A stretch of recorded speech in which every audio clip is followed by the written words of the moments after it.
Welcome to Nada Yada Island. Next on Nada Yada Island. I knew I deserved so much more, so I left. I finally switched to Metro and got what I was looking for.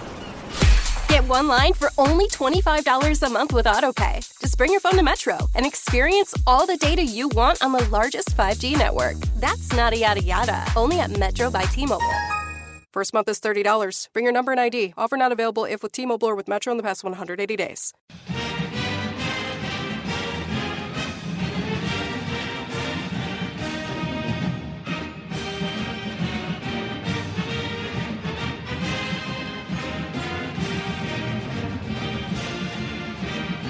Hey there, Duke fans. Welcome to episode number 84 of DBR Bites. This is the Duke Basketball Roundup podcast. We are back. We are previewing our upcoming big game, which, Jason, I bring you in, Jason Evans. I don't think we expected this to be as big a game as it is, but going to Wake Forest this Saturday, a huge, huge test for the Blue Devils. Yeah, in the preseason, I would have said, in the preseason, we were really high on Wake Forest. I think I even said that I thought they could easily be a contender for, second, third in the league. Yeah, we were talking top 3 or 4 for sure. Yeah, for sure.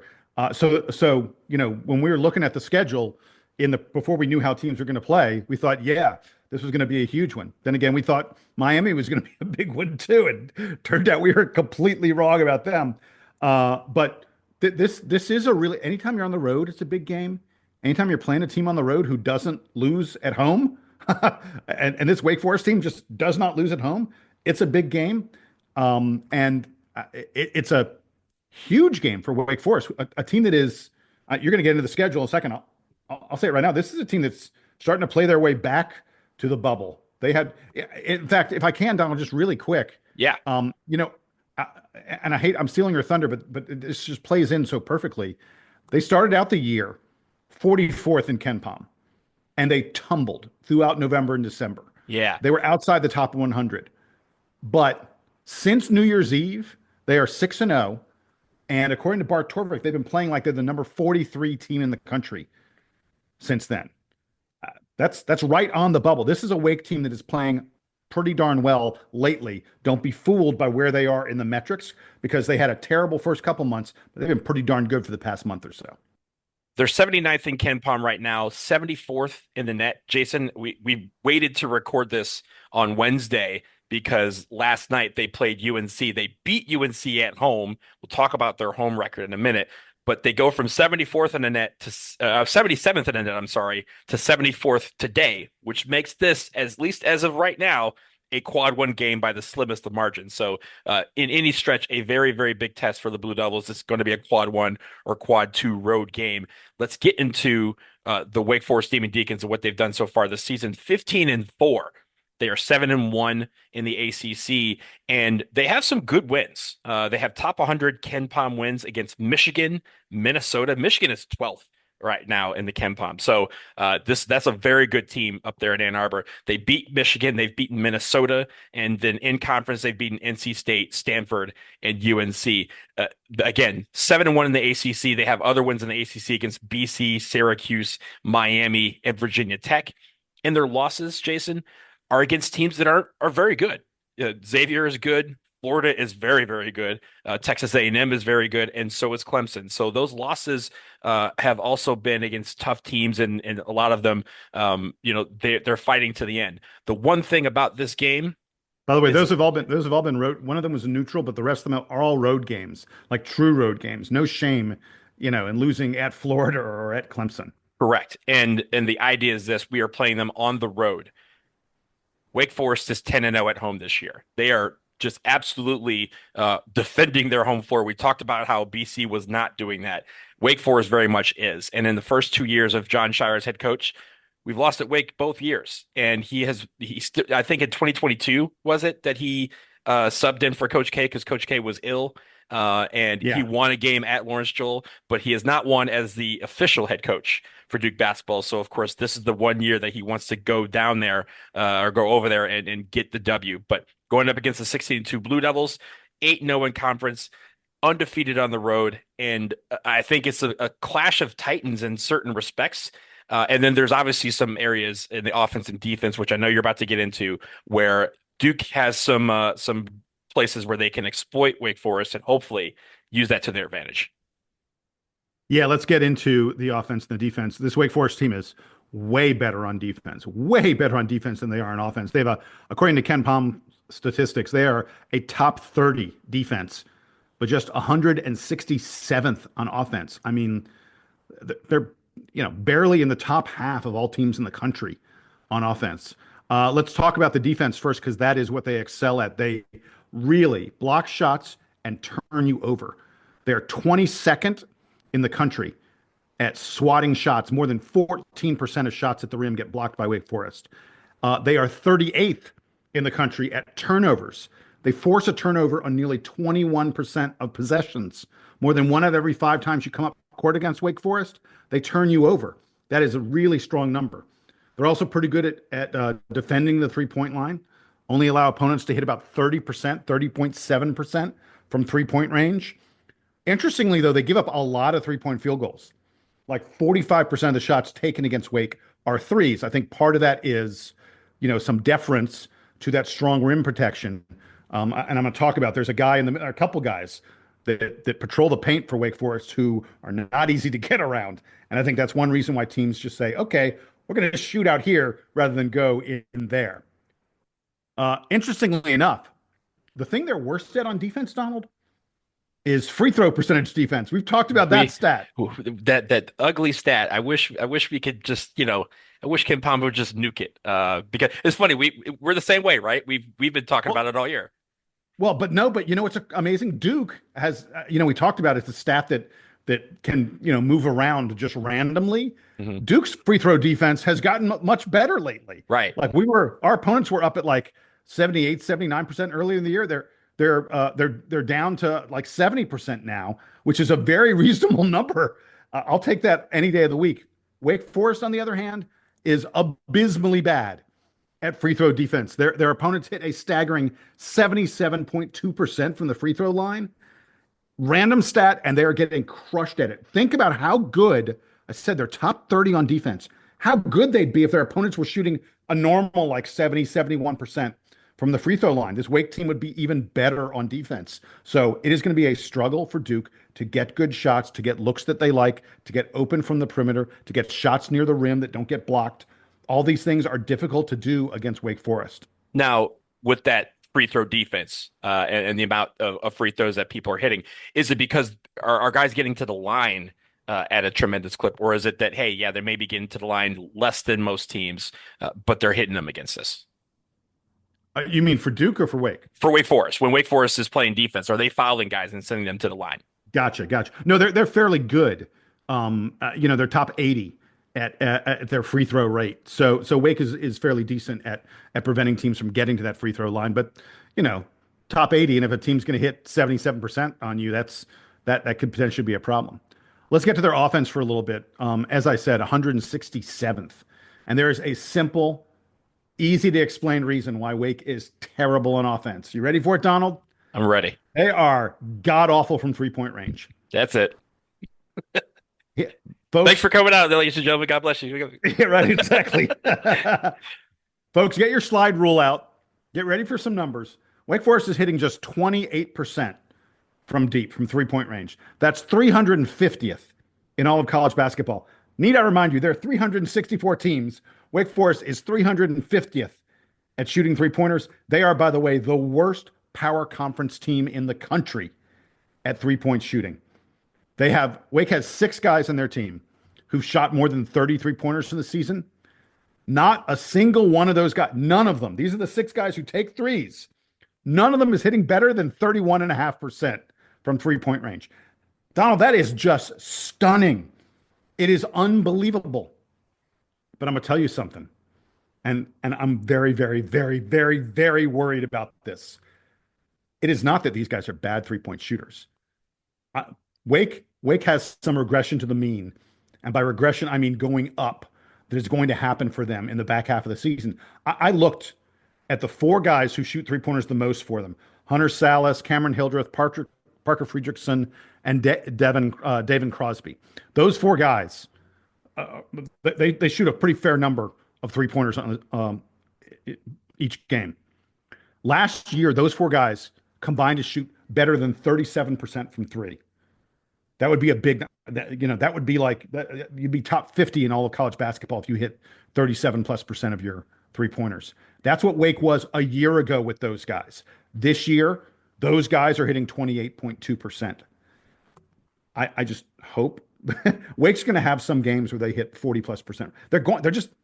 These guys are too good for them to continue to hit the 28% they've been hitting all year. Please, please, please, can it not? I don't want to see, like, Notre Dame, pulled one of these 60+% 3-point games against us. I really don't want to see that against Wake on Saturday. Let's wait a little bit before you get hot again, Wake, okay? And in conference, the one thing that I've seen that they're doing is not shooting the 3 as much. It seems like they shoot a couple 3s to start the game. They realize, nope, we're still terrible at it, and they completely abandon it and continue to go inside. So I wonder if that's, again, part of their game plan is just kind of, see what happens. And if we're hot, we're hot. If we're not, let's just get away from it. But they're not shooting as many 3s in conference play as they have been throughout the season. As we continue to talk about their offense really quickly, they're a good 2-point field goal team. We mentioned they're abysmally bad from 3, but they're good from 2. And one of the reasons why is that their shots just don't get blocked. We're talking about a team that is the 6th best in the country at offensive block percentage, meaning whether or not your shot gets blocked. Now, a lot of that is because Wake Forest shoots a ton of sort of like mid-range kind of jumper sort of shots that you would ordinarily say are not super efficient. They're pretty good at knocking them down. And when we talk about the players, there's one guy in particular I'm going to talk about who's really elite at that. But this Wake Forest team is not a team you're going to block their shot very much, and they hit a decent percentage of their 2-point field goals. It'll be a real challenge, I think, for Common Malawach and Cooper Flagg to impact Wake's shooting percentage because Wake's so good at getting quality shots. They are somewhat prone to turnovers, though. That's a little bit of a problem for them. They're like their top backcourt reserve guard Tyler Johnson, who came over from Louisville. He's been just awful, considering he only plays like a little less than 20 minutes a game. He turns the ball over way, way too much. They got several other guys in this team who are somewhat prone to turnovers. They average just 11.4 assists per game, and they give up 11.6 turnovers per game. So this is a team that has a negative or less than 1 assist to turnover ratio. By comparison, just so you can see the difference in the offenses, Duke averages more than 17 assists per game and only 10 turnovers per contest. So this Wake team, that's just such a huge diametric difference in the way these two teams operate on offense. And as a result of them turning it over a lot, they're just not a good passing team. Wake is 315th in the country at assist percentage. This is a team that goes one-on-one. They put the ball on the floor, they try and get their shot, and they don't care about a teammate passing it to them because they're going to create it on their own. But that's not a great way to run an efficient offense, and that's a major reason why they are, as I said, 167th in overall offensive efficiency. Last thing I have on their, sort of efficiency, their high-end metrics and the such, they're not a good rebounding team. They've got some height, but they are close to the bottom 100 in both offensive and defensive rebounding. And they can be had on the boards, and this Duke team has been excellent at rebounding all year. If you're looking for an area of the game where I can just immediately identify and go, that is something Duke's going to be able to do that Wake is going to struggle to stop, it is rebounding. Wake is going to have trouble getting offensive rebounds, and Duke, I hope, is going to be able to get a significant number of second chance points, and that could be the difference in what should be a fairly close game. I'm glad you mentioned the rebounding. I'm going to talk about that a little bit later, but first, let's pause here. We'll take a quick break. On the other side, we're going to talk about some of the players that you should look for on Wake Forest, and then again, some of those matchups, some of those things to watch as we enter into this big game on Saturday afternoon. Stick with us.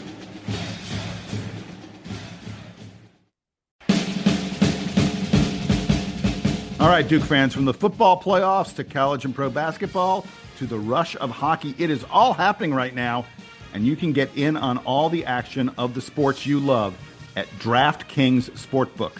With so many sports, there's almost unlimited opportunities to place your first bet every day. Try betting on something simple, like picking a team to win, or something a little more sophisticated, like who's going to score the most points.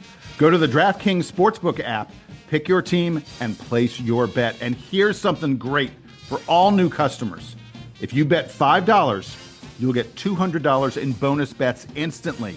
$5 for $200. That is a great deal. Make every day game day with DraftKings Sportsbook. Download the DraftKings Sportsbook app. Use the code DUKEBB. That's code DUKEBB for new customers to get $200 in bonus bets instantly when you bet just $5. DraftKings, the crown is yours. Gambling problem? Call 1-800-GAMBLER. In New York, call 877-8-HOPE-NY or text HOPE-NY 467-369. In Connecticut, help is available for problem gambling. Call 888-789-7777 or visit ccpg.org. Please play responsibly. On behalf of Boot Hill Casino and Resort in Kansas, 21 and over, age and eligibility varies by jurisdiction. Void in Ontario. Bonus bets expire 168 hours after issuance. For additional terms and responsible gaming resources, see dkng.co/audio.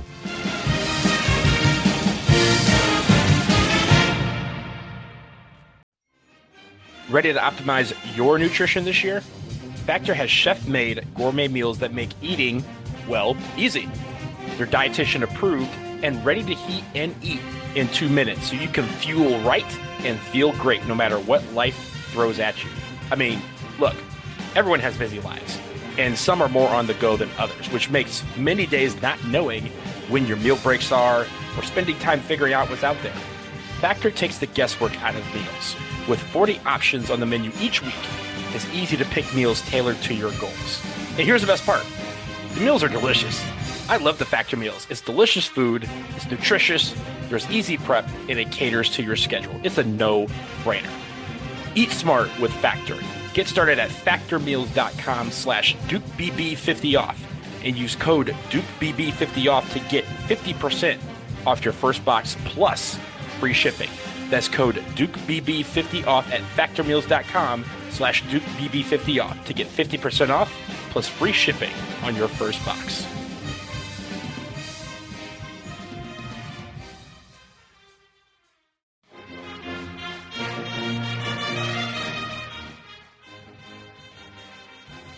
Hey guys, want better performance? And when I say performance, I'm talking about all areas of your life.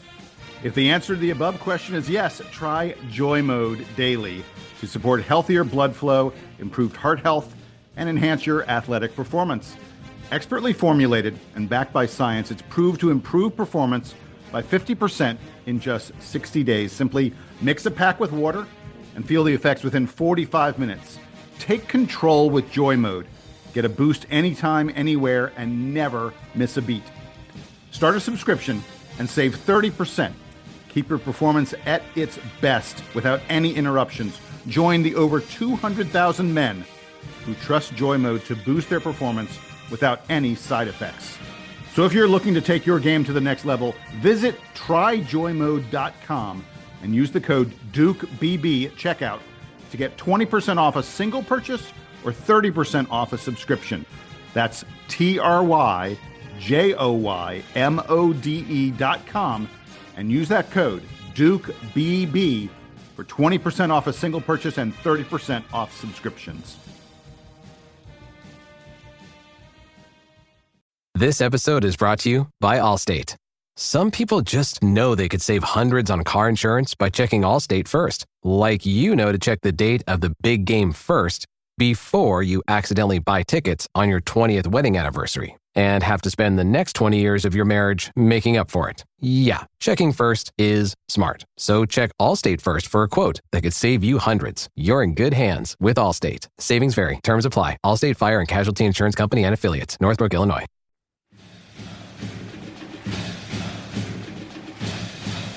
We are back, and we are continuing our preview of the Wake Forest Demon Deacons. And Jason, I turn back to you because we're going to get into some of the players. And again, unlike some of these teams that we have seen so far in the ACC portion of the season, there are a lot of familiar names that we are going to be talking about in the next 5 minutes. Yeah, exactly. I'm like, how about this in the transfer portal era? Here in the transfer portal era, here's a team where we know the players pretty well. I mean, what the heck?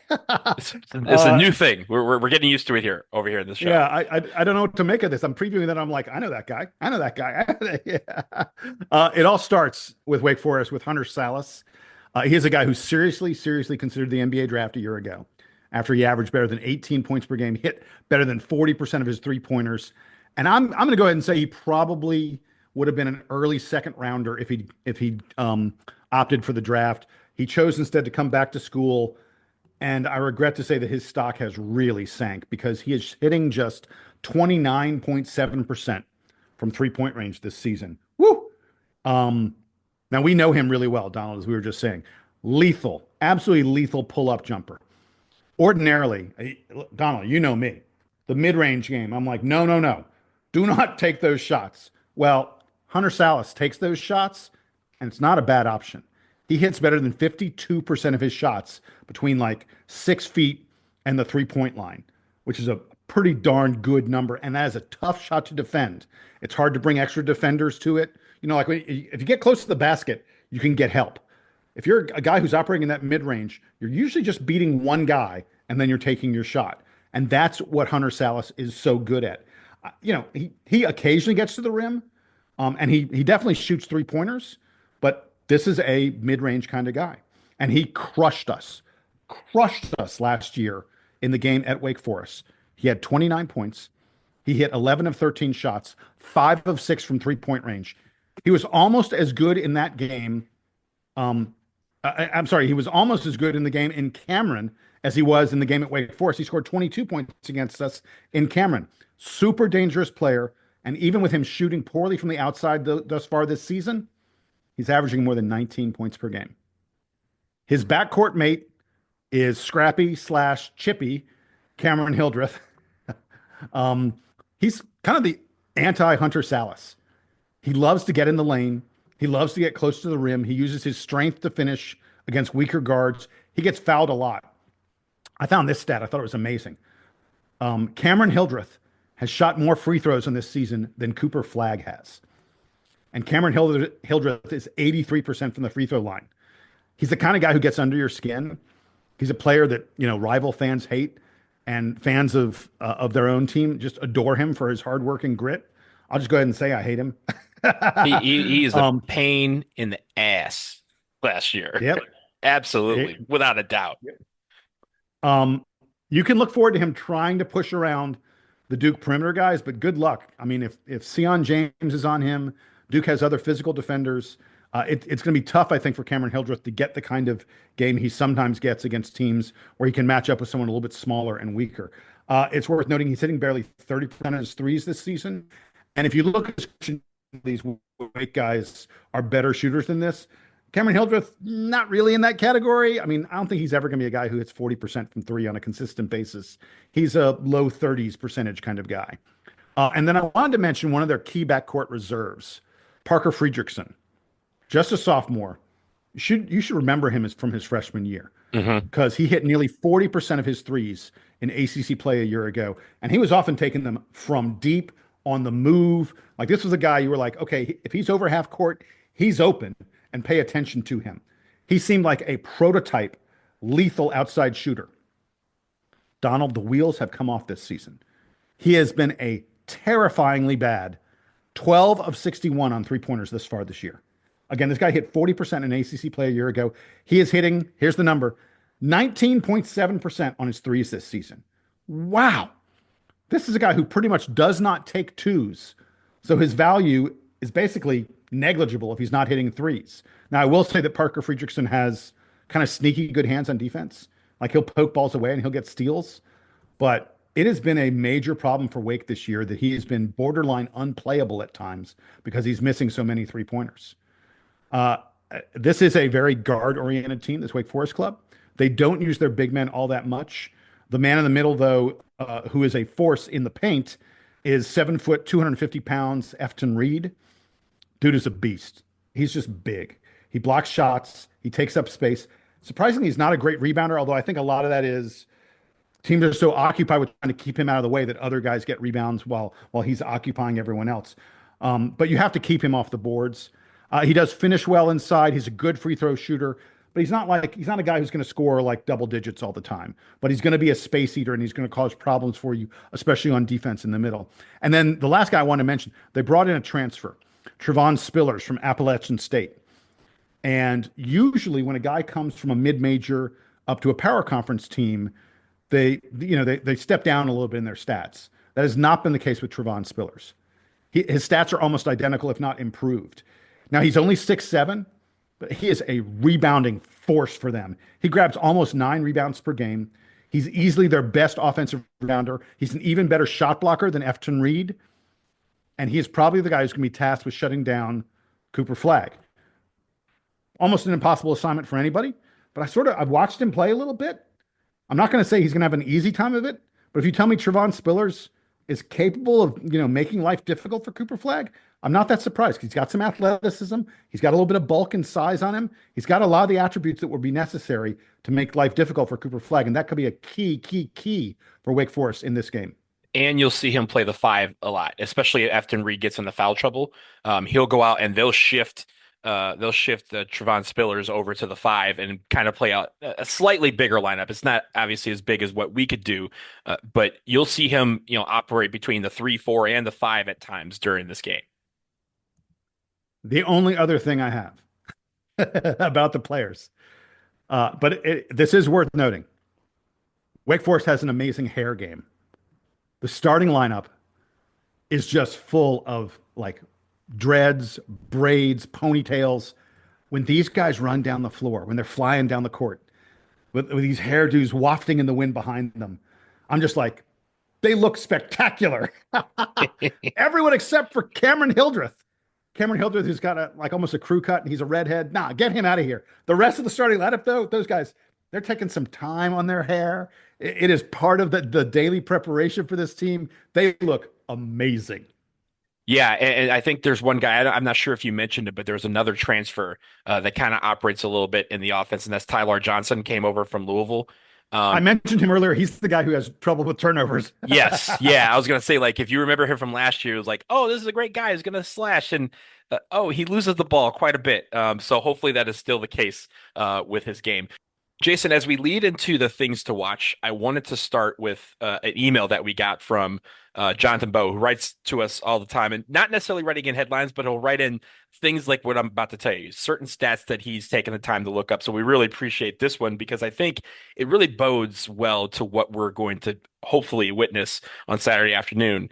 And he writes, right now, this Duke team as a whole has a 1.72 assist to turnover ratio. Very good. That's a huge number. And as far as he can tell, that's at least the best of any Duke team in the last 45 years. And the only reason he says is the past 45 years is because he didn't want to look beyond that. He stopped checking beyond 45 years, which I think is fair. 312 assists to 181 turnovers. As you kind of mentioned, Jason, with Wake Forest, teams average 57% assist rate against Wake. And in ACC play, it's actually higher at 60.4%. What do we like to do? We like to pass the ball a lot. And it's clear that we want to get points off of the assist on offense. Keep moving the basketball. That's the very first thing that I'm going to say. Keep moving the basketball the way we've been doing, because that is going to really frustrate Wake's defense. Because again, when they do lose, it is because teams are very successful at getting wide open shots because they're moving the ball around. I talk about this. You mentioned the rebounding, and this was one of the last things I had, but I think is also important. Controlling the glass, I think, is where we can create the separation, because as you mentioned, that is not necessarily the strongest suit of our offense, but it's definitely something that we should be able to have control of over Wake Forest. The idea is in the first 10 minutes of the game, if you look and you see that rebounding number, the rebounding totals are kind of skewed towards Duke. That is probably because we're having a good day. If it's a little bit more of a tight race, it's because Wake Forest is getting at the glass, and that might be posing a problem for Duke. So I'm looking to see us create separation by getting those extra opportunities, by getting rebounds, limiting the number of times they shoot the ball, but also as you like to look at the field goals attempted, I want that number to be have some separation as well. We do that by winning the glass. I think the last thing that I have is kind of a two-part thing. With Malik Brown being out, our turnover rate has gone down in ACC play. And most especially our steals percentage. It's dead last in the ACC. That's a direct result of not having Malik Brown deflecting 6-7 passes a game. And that turns into 2 or 3 steals. So I'm looking for this team to be a little bit more active in the passing lanes and forcing teams into bad decisions. I don't necessarily need them to steal the ball, but if we could get some more turnovers, that is again going to limit the number of chances that Wake Forest has to really pose a threat against this particular Duke offense. And again, for us, we take care of the basketball fairly well. That I'm not saying that's a key to the game, but it always should be, right? That number 12. If we can get Wake above that 12, that's going to be a lot of fun because that means we're going to be getting a lot of points off turnover. We're going to have a lot of chances to score more points, and it's going to really frustrate Wake's offense. Now, if they're under 12, then again, that just gives them an opportunity to stay in this game. And a team that is 10-0 at home, all they've needed, and especially if you looked at that game last night against UNC just had these opportunities where they could pull away, and they chose not to through their actions on the court. And if they're going to do that, Wake Forest is going to take care of business, and they're going to, get back to you, and they're going to give themselves a chance to win the ball game. We obviously don't want that to happen.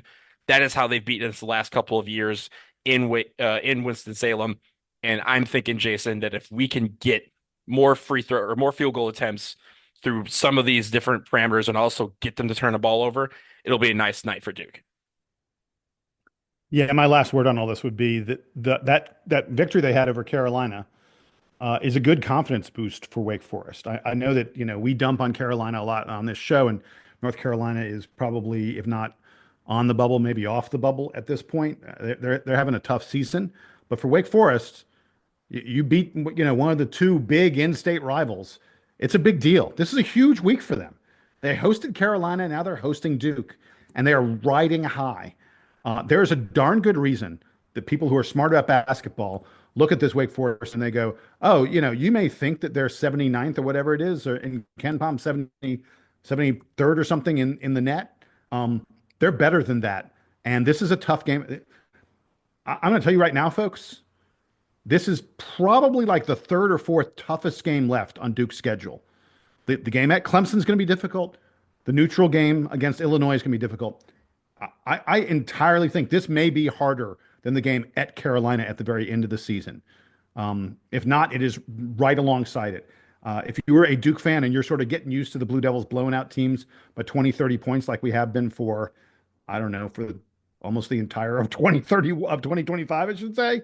I don't think you're going to see anything like that in this game against Wake Forest. Duke's probably going to be, 11, 12 point favorite in this contest, but this is a difficult game, and we're going to have to play way better than we did against Boston College to succeed in one of the toughest places to win in the ACC. You almost said 2030. That just shows how futuristic Duke has been playing the last month or so. And we hope so. That wait, continues. no, actually, what I actually said, I was about to say 2031 because I was looking at a schedule and I saw December 31st, and so I was like, I had that in my. Because I was trying to say this year. So we have a few years left to dominate the rest of the 20s before we get to 30s, Jason. But I like your vision here into the future. But again, this is also, you mentioned the UNC game that Wake had last night. Wake plays Duke on Saturday. Duke, this is the start of our state championship week, right? We talked about that at the beginning of the season where we have this week.